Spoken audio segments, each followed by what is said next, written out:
Bom dia, pessoal. Estamos novamente aqui, essa semana cheios de notícias, né? Começando com as sanções de volta para o Irã.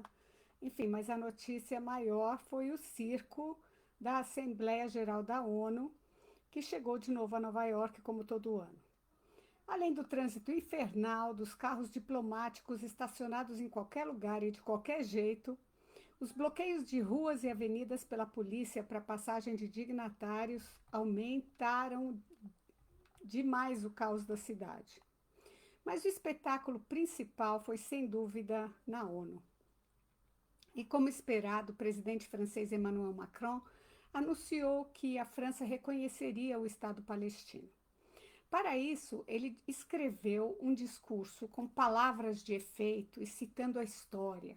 Ele disse: em 1947, esta Assembleia decidiu dividir a Palestina em dois estados, um judeu e outro árabe, reconhecendo assim o direito de ambos os grupos à autodeterminação. Ao fazê-lo, a comunidade internacional consagrou o Estado de Israel. A promessa de um Estado árabe, no entanto, permanece não cumprida até hoje. Apesar do palavreado pomposo, Macron não é nenhum Churchill. Longe disso. Ele deve ter cabulado a aula de história, que ensinou sobre a divisão da Palestina pela Inglaterra, que tinha o mandato, com 80% do território indo para formar um Estado árabe, que se chama hoje Jordânia.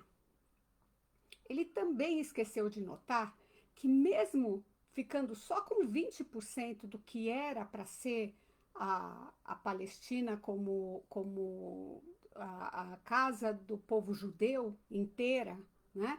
Mesmo com 20% restantes, dividindo esses 20%, que não deixaria muita terra para dois estados, né? Os judeus aceitaram o plano, enquanto os árabes rejeitaram o plano de partilha categoricamente, optando pela guerra. Especialmente esse último fato, esquecido por Macron, explica muito do que aconteceu nos últimos 78 anos. Várias tentativas de destruir Israel, com os exércitos árabes de vários países atacando o Estado recém-nascido, né, em 1948, em 1956, em 1967, em 73, as várias guerras com a Hezbollah no Líbano e também lidando com a ameaça local dos árabes com a primeira e segunda intifadas e culminando com o massacre de 7 de outubro, passando por inúmeros, incontáveis ataques terroristas que levaram a vida de milhares de israelenses. Macron também esqueceu as várias tentativas de paz e ofertas de criação de um Estado palestino desde 1935, que os árabes rejeitaram incontáveis vezes.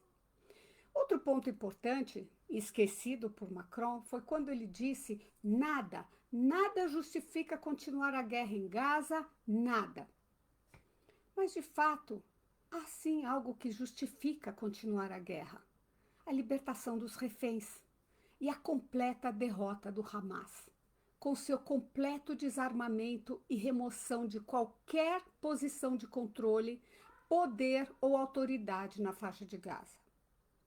Terminar a guerra sem essas condições é exigir que Israel aceite a permanência do governo do Hamas, que sabemos irá se rearmar para cometer mais atrocidades.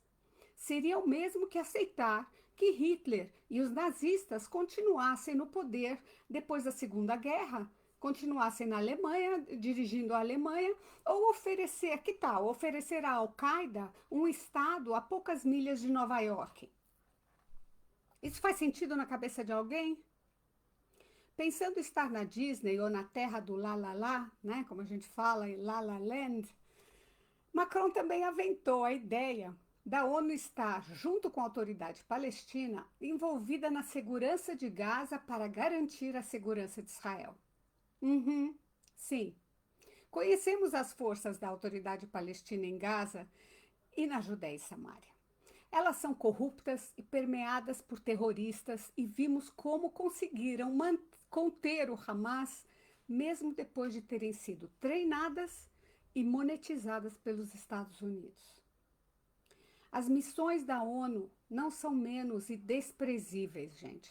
A UNIFIL, que existe no sul do Líbano desde 1978 e na qual a França desempenhou um papel central com várias forças francesas no local, fracassou completamente em impedir que a Hezbollah transformasse todo o sul do Líbano numa plataforma de lançamento de mísseis contra Israel. E tampouco impediu o sequestro e assassinato de 3 soldados israelenses, coincidentemente no dia 7 de outubro de 2000. Com essas memórias frescas, não vamos confiar nossa segurança a qualquer força palestina com europeus frouxos que já nos decepcionaram anteriormente. E aí Macron teria sido hilário se não fosse tão louco. Macron deu sua garantia pessoal sobre Mahmoud Abbas. Ele garantiu Mahmoud Abbas. Aquele presidente fantoche da Autoridade Palestina que está no seu 20º ano do seu mandato de 4 e que paga centenas de milhões de dólares a terroristas e às suas famílias. De acordo com Macron, Abbas já condenou o massacre do 7 de outubro e prometeu desarmar o Hamas, excluí-lo da governança, combater o discurso de ódio e reformar a autoridade palestina. Só rindo. Como se fosse a primeira vez que escutamos essa ladainha, né? Isso já foi prometido em 1993 nos acordos de Oslo, há 32 anos. Décadas de corrupção, incitação e compromissos quebrados drenaram qualquer credibilidade que Abbas já teve com o público israelense e com o governo israelense também. Ao omitir essas verdades inconvenientes, Macron propositalmente distorceu a história. Ele provavelmente esperava que Israel se comportasse como a França face ao inimigo, que se rendesse. Infelizmente, o reconhecimento da França foi seguido pela Inglaterra, Canadá, Austrália, Mônaco e vários outros estados europeus. O primeiro ato de Macron concluiu com ele dizendo que deveriam fazer tudo ao seu alcance para preservar a própria possibilidade de uma solução de 2 estados. A plateia, inspirada por essas palavras, ficou de pé para aplaudi-lo. Em Nova York, contrariamente do que se passa em Paris, onde Macron está acabado politicamente, Macron achou que havia alcançado a legitimidade de um grande estadista. Mas aplausos na Assembleia Geral, por mais longos que sejam, não conferem soberania a ninguém na prática. A mesma ladainha ficou evidente nos discursos do turco Recep Tayyip Erdogan e do emir do Catar, Tamim bin Hamad Al Thani. Ambos empilharam acusações sobre acusações sobre acusações contra Israel como genocida e um país, vejam só, ilegítimo. E ambos receberam aplausos por suas palavras.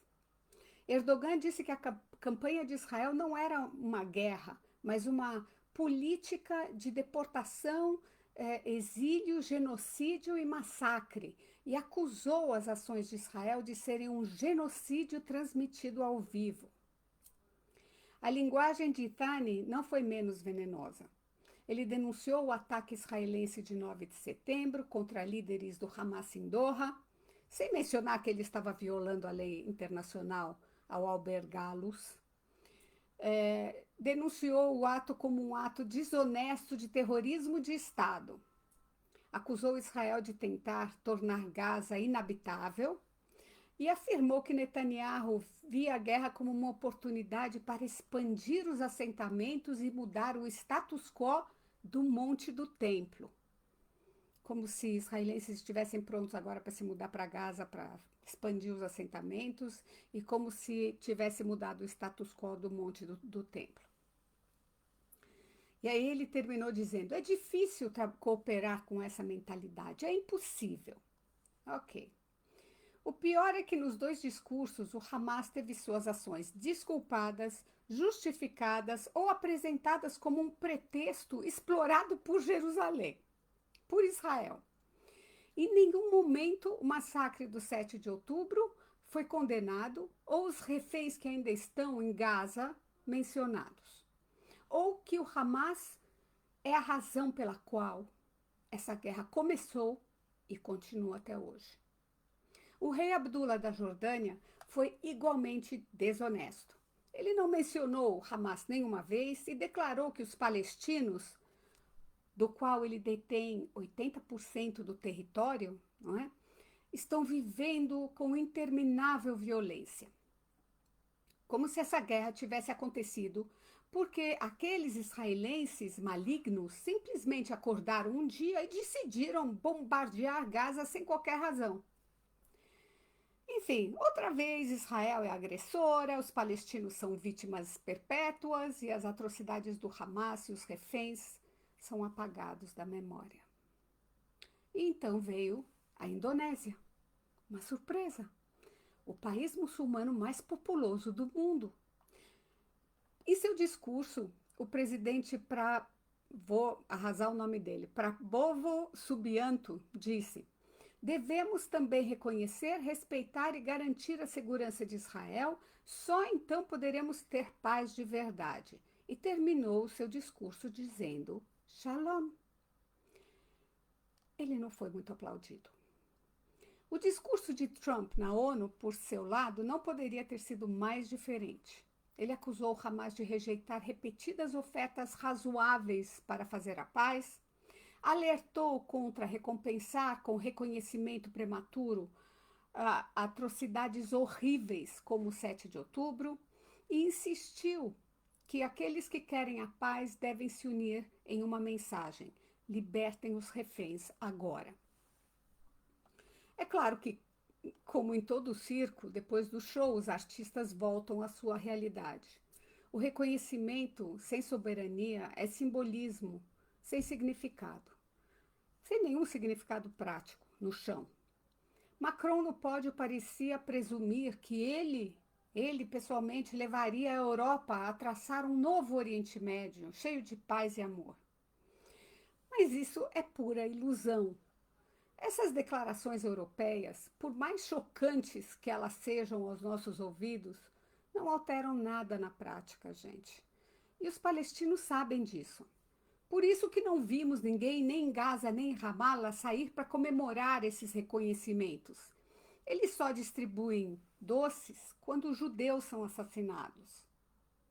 Mas a mensagem para eles, como disse o porta-voz do Hamas, Ghazi Hamed, há 2 dias atrás na CNN, eles não se arrependem do 7 de outubro, porque viram que no âmbito internacional eles foram recompensados. Ele mesmo falou isso.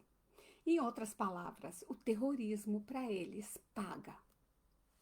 As omissões de Macron, a fúria de Erdogan, as acusações de El-Thani e os lamentos de Abdallah contêm a mesma falha.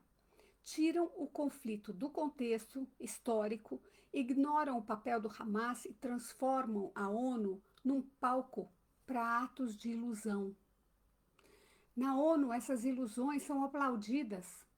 Na prática, elas apenas garantem a persistência do conflito. E voltando ao trânsito louco de Nova York, nesses dias até o presidente Macron teve que ir a pé para sua embaixada na ONU, mas foi barrado pela polícia nova-iorquina, que eu amo de paixão, que não deixou ele atravessar a rua. Macron se apresentou: eu sou o presidente da França, mas o policial nem piscou, não o deixou atravessar, falando que estava esperando a passagem do presidente Trump. Foi como um tapa na cara de Macron, mas como sabemos, ele está acostumado com isso, não é? É isso aí. Até a semana que vem, gente.